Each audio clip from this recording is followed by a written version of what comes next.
Hello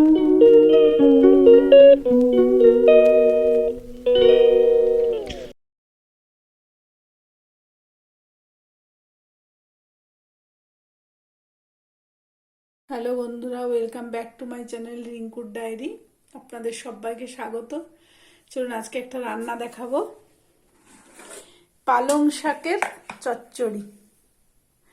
এই মূলো কাটা রয়েছে, একটুখানি কচু দেব, শিম, বেগুন, আর সাথে রয়েছে পালং শাক। চলুন রান্না শুরু করি।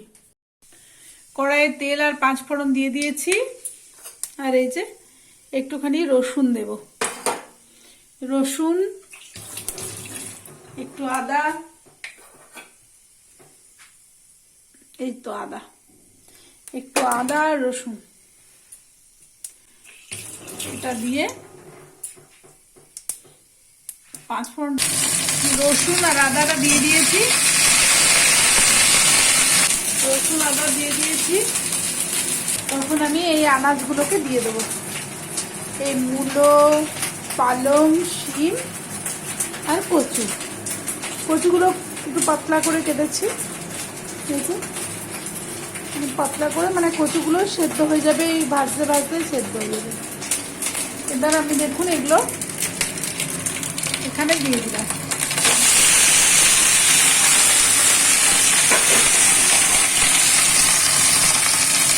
মশলার পরিচয়টা দিয়ে দিই। হ্যাঁ, এই দেখুন, এটার মধ্যে কালো সর্ষে আছে, সাদা সর্ষে আছে, মৌরি আছে, জোয়ান আছে, তার সঙ্গে জিরে আছে, ধনে আছে, লঙ্কার গুঁড়ো আছে, হলুদ গুঁড়ো আছে। এটা হচ্ছে মশলা।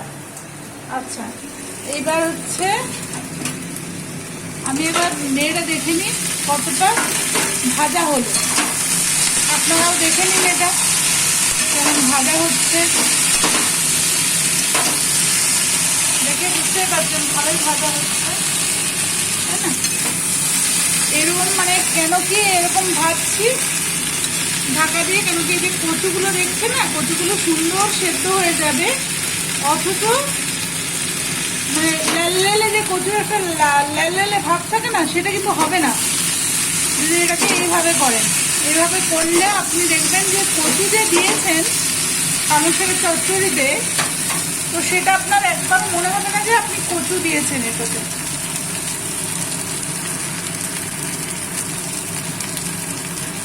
এটা ভাজা হচ্ছে, এই দেখুন একটু ভাজা হয়েই গেছে।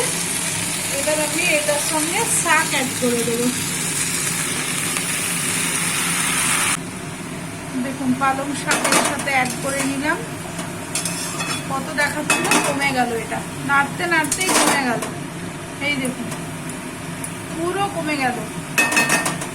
এবার আমি কি করব, এটার সঙ্গে কিন্তু আমি মশলাটাকে অ্যাড করে দেবো, না হলে কিন্তু গন্ধ ছেড়ে যাবে। সেই জন্য এই দেখুন আমি পুরো সুন্দর করে, ঠিক আছে না, তো সেদ্ধ হয়ে গেছে প্রায়। এখন আমি একটা মাছের মাথা দিয়ে দিলাম, ভেজে রেখেছিলাম মাছের মাথা। বলেইছি তোমাদের কি আমার হাজবেন্ডের সুগার আছে, তো আলুটা আমরা খাই না, আর ওই না খেতে খেতে না অভ্যেস হয়ে গেছে। তো যদি কোনো হয়ে গেছে আমার পালং শাকের চচ্চড়ি মাছের মাথা দিয়ে, আপনারাও করবেন। এই শুকনো শুকনো রান্নাটা হবে, খুব